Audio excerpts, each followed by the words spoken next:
Welcome to my YouTube channel HR Educational Hub. মৰমৰ ছাত্ৰ ছাত্ৰীসকল আজি আমি আলোচনা কৰিম ক্লাছ 6ৰ সায়েন্সৰ চেপ্টাৰ 6 আমাৰ কাপোৰ। এই চেপ্টাৰৰ প্ৰশ্নাৱলীৰ লগতে মোস্ট ইম্পৰ্টেন্ট MCQ। মই তোমালোকক সকলো ভিডিওতে MCQৰ ইম্পৰ্টেন্সৰ কথা মই কৈ থাকো, যিবোৰ বহুতে দৰকাৰী হয় তোমালোকৰ যিকোনো কম্পিটিটিভ এক্সামৰ কাৰণে MCQ বহুতে দৰকাৰী। সেইকাৰণে তোমালোকৰ কাৰণে মই চেপ্টাৰ ওয়াইজ MCQ বনাইছো আৰু ক্লাছ 6ৰ পৰা ক্লাছ 10 লৈকে সকলো ধৰণৰ চেপ্টাৰ ওয়াইজ MCQ মানে কোনটো চেপ্টাৰৰ পৰা কেনেকুৱা ধৰণৰ MCQ হ'ব পাৰে মই গোটেইখিনি হাজি উলিয়াইছো। তোমালোকে MCQ বোৰ পাই যাবা। তোমালোকে MCQ কেনেকৈ পাবা, যদি PDF ফাইল লাগে PDF ফাইল পাই যাবা। তোমালোকে কেনেকৈ পাবা ভিডিওটো শেষলৈকে চাই থাকা, তোমালোকক মই তথ্য দিম কেনেকৈ তুমি MCQ বোৰ পাবা। আৰু এই MCQ বোৰ তোমাৰ যিকোনো কম্পিটিটিভ এক্সামৰ কাৰণে বহুতে দৰকাৰী হয়। তো আৰম্ভ কৰিছো আজিৰ ভিডিওটো। ইয়াতে চোৱা প্ৰশ্নাৱলীৰ 1 নম্বৰ প্ৰশ্নত কি কৈছে, শুদ্ধ উত্তৰটো কি হ'ব লিখা। শুদ্ধ উত্তৰ বাছি উলিয়াবলৈ দিছে। তাৰ মানে 1 নম্বৰ প্ৰশ্ন দিছে ফলৰ পৰা পোৱা আবিধ হ'ল। ফলৰ পৰা আমি কি পাওঁ? কপাহ পাওঁ। তাৰ শুদ্ধ উত্তৰটো হ'ব তোমাৰ এটো সি নম্বৰটো কপাহ।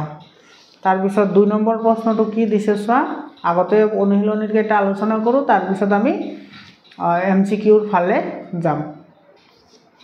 কোনটো থুপৰ আটাইকেইবিধ উদ্ভিদৰ পৰা পোৱা যায়? উদ্ভিদৰ পৰা কি কি পাওঁ আমি? চাও উদ্ভিদৰ পৰা পাওঁ আমি এটো কপাহ পাওঁ, নাৰিকল পাওঁ আৰু লিনেন পাওঁ। এই গোটেইকেইটা হৈছে উদ্ভিদৰ পৰা পোৱা তো ইয়াৰ শুদ্ধ উত্তৰটো হ'ব ডি নম্বৰ। মৰমৰ ছাত্ৰ ছাত্ৰীসকল, তোমালোকৰ ভিডিও কেনেকুৱা লাগে কমেন্ট কৰি জনাবা। আৰু যদি তোমালোকৰ PDF ফাইল লাগে তথাপি পাই যাবা। অলপ ধৈৰ্য সহকাৰে ভিডিওটো শেষলৈকে চাই থাকা, মই তোমালোকক যেটো PDF ফাইলৰ লিংকটো দি দিম। কপাহৰ পৰা গুটি গুছোৱা সঁজুলিবিধক কি বুলি কওঁ আমি? নেউঠনি। এটা আগৰ দিনত ব্যৱহাৰ কৰিছে, আজিকালিতো মানুহে সদায় মেচিন ব্যৱহাৰ কৰে, কিন্তু আগৰ দিনত মানুহে নেউঠনি ব্যৱহাৰ কৰিছে।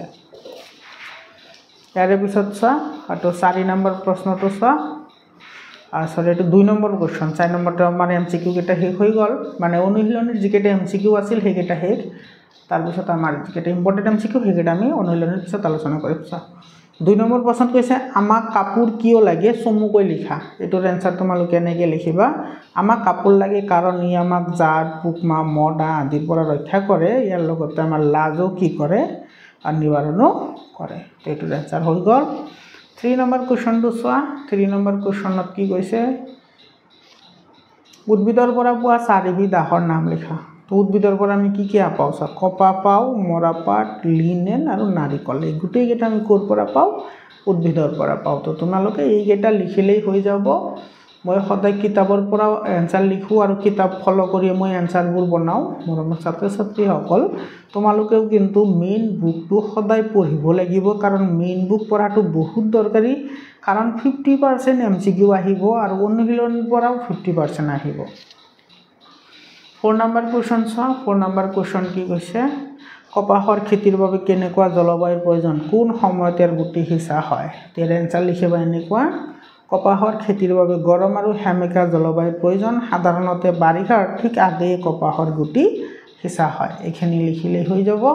তোমালোকে যদি মেইন কিতাপখন পঢ়িছা তেতিয়াহ'লে গম পাইছা যে মই ক'ৰ পৰা আনসাৰবোৰ লিখিছো। 5 নম্বৰ কোৱেশ্চন চোৱা, মৰাপাটৰ কেনেকৈ প্ৰস্তুত কৰা হয় লিখা। এটোৰ এনসাৰ লিখিবা এনেকৈ, গুটি সিঁচাৰ প্ৰায় 4 মাহমান পাছত গছজোপা এটা নিৰ্দিষ্ট উচ্চতা পায়, তেতিয়া খেতিয়কে গছবোৰ গুৰিতে কাটে।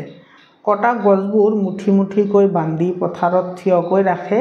এনেদৰে ৰাখিলে তোমাৰ পাতবোৰ সৰি যায় লগে লগে। তাৰপিছত এটো লিখিবা, এটো চোৱা, লগে লগে গছবোৰৰ পচনো আৰম্ভ হয়। তাৰপিছত তুমি লিখিবা,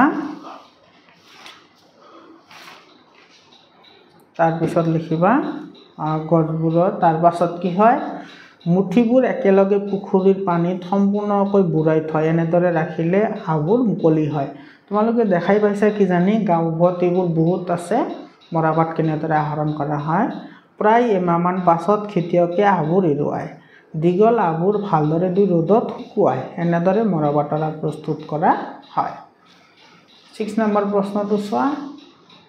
6 নম্বৰ প্ৰশ্নটোত কি কৈছে, নাৰিকলৰ কোন অংশৰ পৰা আহ উলিওৱা হয়? নাৰিকলৰ আহৰ ব্যৱহাৰ সম্বন্ধে চমুকৈ লিখা। নাৰিকলৰ শুকান বাকলিৰ পৰা আহ উলিওৱা হয় এটা কথা মনত ৰাখিবা নাৰিকলৰ কেৱল বাকলিহে আমাৰ আহ উলিওৱা হয় গা গছৰ পৰা কিন্তু আহ উলাব নোৱাৰি কেৱল বাকলিৰ পৰাহে আহ উলাব পাৰি মুগা আহেৰে জৰি দলিচা সোফা তুলি আদি প্ৰস্তুত কৰা হয় আৰু বগা আহেৰে কি কৰা হয় ৰছী বনোৱা হয় এইখিনি লিখিলে তোমালোকৰ এনসাৰ হৈ যাব 7 নম্বৰ কোৱেশ্চনটো চোৱা 7 নম্বৰ কোৱেশ্চনত কি কৈছে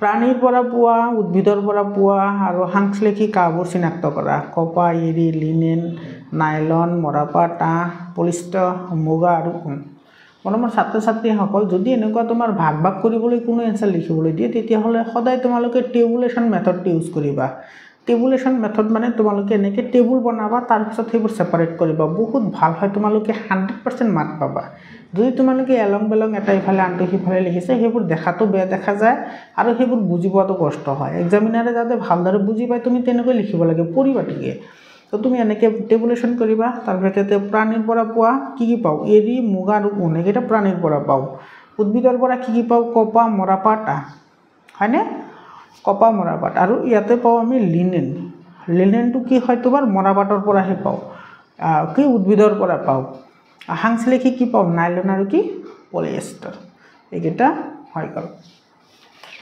ইয়াৰ পিছত চা এটো 4 নম্বৰটো 4 নম্বৰত কি কৈছে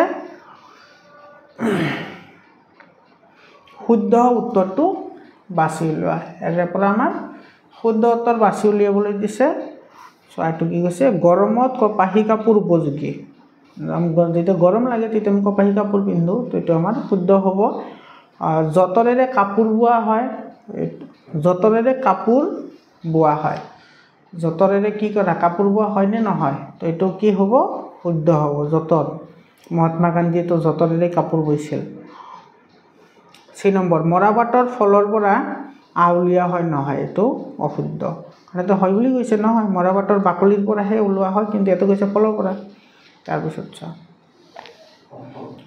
ডি নম্বৰটো কি কৈছে চা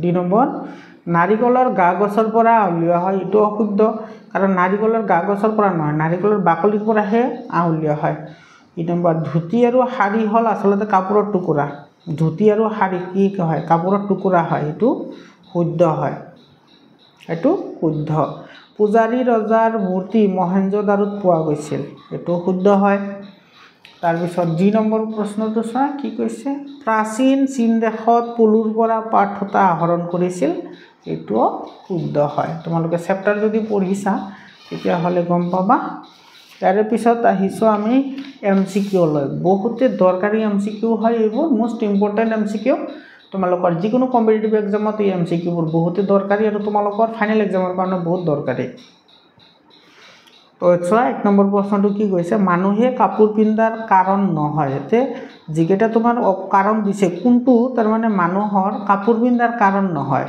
এটা খাদ্যৰ বাবে লাজৰ বাবে পোক পৰুৱাৰ বাবে আৰু জাৰৰ বাবে চোৱা এটো লাজৰ বাবে তো কাপোৰ পিন্ধি আমি পোক পৰুৱা যাতে খাব নোৱাৰে তাৰ কাৰণে কাপোৰ পিন্ধো আৰু যাতে আমাৰ ঠাণ্ডা নালাগে তাৰ কাৰণে কাপোৰ পিন্ধো কিন্তু খাদ্য খাও না খাও হেতুৰ লগত কাপোৰৰ লগত কোনো কি নাই সম্পৰ্ক নাই তেৰে এই নম্বৰটো শুদ্ধ উত্তৰ 2 নম্বৰ প্ৰশ্নটো কি কৈছে চোৱা অসমৰ স্বৰ্গদেউ সকলে কেনে ধৰণৰ কাপোৰ পিন্ধিছিল হয় অসমৰ স্বৰ্গদেউ সকলে সদায় এটো পাট মুকাৰ কাপোৰহে আগতে ইউজ কৰিছিল এইবোৰটো তেতিয়া নাছিলে পলিয়েষ্টাৰ নাইলন এইবোৰটো হিদিনা আহিছে মানে 1900 চনত আৱিষ্কাৰ হৈছে এইবোৰ 3 নম্বৰ চা মানুহ ঘৰিলা চিম্পাঞ্জি আদিৰ আদিম অৱস্থা হল কি এটো বন মানৱ এটো মানে মানুহ আগতে কি আছিল বান্দৰ আছিল বান্দৰৰ পৰা কি হৈছে মানুহ হৈছে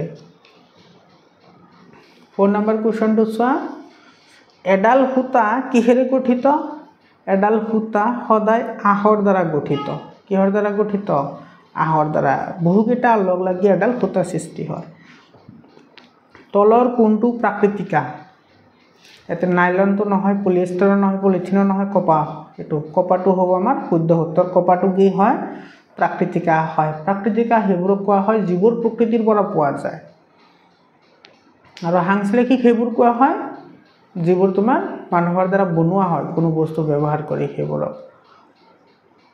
6 নম্বৰ প্ৰশ্ন চাও প্ৰাণীৰ পৰা পোৱা আহৰ শুদ্ধ গুটটো বাছনি কৰে তো প্ৰাণীৰ পৰা কৈছে কেৱল প্ৰাণীৰ পৰা কোনটো হ'ব ঊন পাট মুগা এৰি ঊন নাইলন এৰি মৰাপাট ৰেয়ন পিভিসিৰ সম্পূৰ্ণ নাম হৈছে পলিভিনাইল ক্লৰাইড কপাল লিনেন পাট পলিষ্টাৰ তো পলিষ্টাৰ নহয় সেইকাৰণে ডি নম্বৰটো নহব ৰেয়ন আৰু পিভিসি নহয় সেইকাৰণে সি নম্বৰটো নহব ইয়াতে নাইলন আছে সেইকাৰণে বি নম্বৰ নহব তো বাকি ৰলি নম্বৰটো তো ইয়াৰে শুদ্ধ উত্তৰটো হ'ব এ নম্বৰ বুজি পালা 7 নম্বৰ কোৱেশ্চনটো চোৱা 7 নম্বৰ কোৱেশ্চনত কি কৈছে তলৰ কোনটো সাংশ্লেষিক আ নহয় তা সাংশ্লেষিক আ নহয় বুলি কৈছে তো ইয়াৰে কোনটো হ'ব ইয়াৰে হ'ব তোমাৰ ডি নম্বৰ সাংশ্লেষিক আ নহয় বুলি কৈছে সাংশ্লেষিক আ তো ইয়াৰে তোমাৰ এটো এৰিও সাংশ্লেষিক আ নহয় পাটো সাংশ্লেষিক আ নহয় তো ইয়াতে তোমাৰ এটো হয় হ'ব তলৰ কোনটো সাংশ্লেষিক আ হয় তো ইয়াৰে নাইলনটো শুদ্ধ উত্তৰ হ'ব বি নম্বৰ নাইলন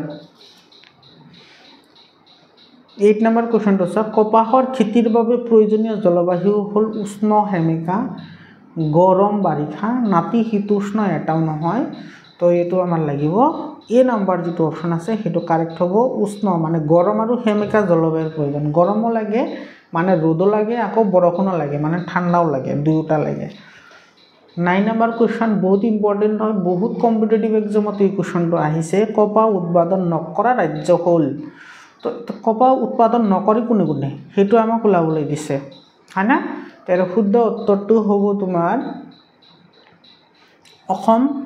অসমে তোমাৰ কপাহ উৎপাদন নকৰে কিন্তু বেছি নকৰে মানে অলপ কৰে আৰু তোমাৰ অৰুণাচল প্ৰদেশ হেতুও নকৰে তো ইয়াৰ শুদ্ধ উত্তৰটো হ'ব তোমাৰ সি নম্বৰ এটো আৰু আগ্ৰাটো আছে তাৰ পিছত 13 নম্বৰ কোৱেশ্চনটো কি কৈছে নেউঠা কি নেউঠা হৈছে গুটি গুছ পদ্ধতি কপাহ ইৰো পদ্ধতি আৰু সুতা গোটা পদ্ধতি আৰু গছ ৰোৱা পদ্ধতি তো নেউঠা হৈছে তোমাৰ গুটি গুছোৱা এটা পদ্ধতি গুটি গুছোৱা এটা পদ্ধতি যাক আমি নেউঠা বুলি কওঁ 11 নম্বৰ কোৱেশ্চন 11 নম্বৰ কোৱেশ্চনত কি কৈছে স্বাধীনতা আন্দোলনৰ সময়ত মহাত্মা গান্ধীয়ে কিহৰ কাপোৰ ববলৈ আহ্বান জনাইছিল তো স্বাধীনতা আন্দোলনৰ সময়ত যেটো অসহযোগ আন্দোলন আছিল তেতিয়া ব্ৰিটিছ সকলৰ যেটো বয়কট কৰা যেটো ব্যৱস্থা আছিল তাতে মহাত্মা গান্ধীয়ে কৈছিল যে কপাহেৰে তোমালোকে কাপোৰ বনাই কপা পিন্ধা আৰু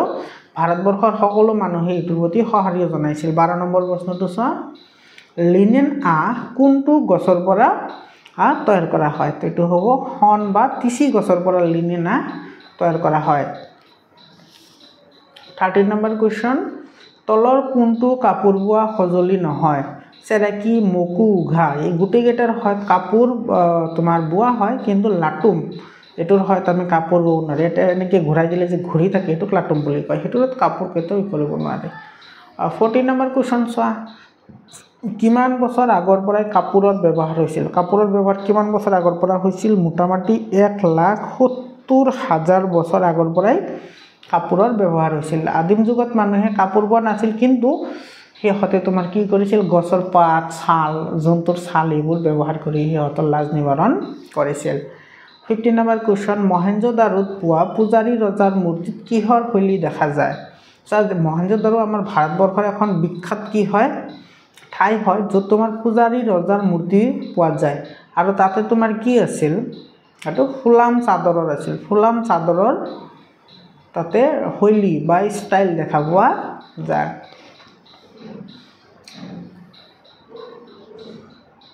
সাংশ্লেষিকা সৰ্বপ্ৰথম কোন দেশে আৱিষ্কাৰ কৰিছিল এটো হ'ব চীন দেশে সৰ্বপ্ৰথম কি কৰিছিল সাংশ্লেষিক মানে সৃষ্টি কৰিছিল আৰু তোমাৰ 100% সাংশ্লেষিক আবিদৰ নাম হৈছে নাইলন 100% মানে ইয়াতে কোনো ধৰণৰ তোমাৰ জৈৱিক পদাৰ্থ ইউজ কৰা নহয় তো নাইলনত 100% সাংশ্লেষিক হয় সেইকাৰণে নাইলনৰ তোমাৰ যেটো মেদবহুলতা হেতু বহুত বেছি ভ্যালিডেশনটো মৰমৰ ছাত্ৰ ছাত্ৰীসকল আজিৰ কাৰণে এইখিনিয়ে আকৌ লগ পাম বেলেগ এটা ভিডিঅ'লৈ ধন্যবাদ আৰু তোমালোকৰ যেটো PDF ফাইলৰ কথা কলো তোমালোকে PDF ফাইলও পাই যাবা PDF ফাইল কেনেকৈ পাবা সা মোৰ চেনেলৰ একেবাৰে লেফট সাইড ৰাইট সাইডত এটা জয়েন নামৰ এটা বটন আছে তুমি জয়েন নামৰ বটনত ক্লিক কৰি জয়েন হোৱা 159 rupees দিব লাগিব পাৰ মান্থত মানে প্ৰত্যেক মাহত তুমি মাত্ৰ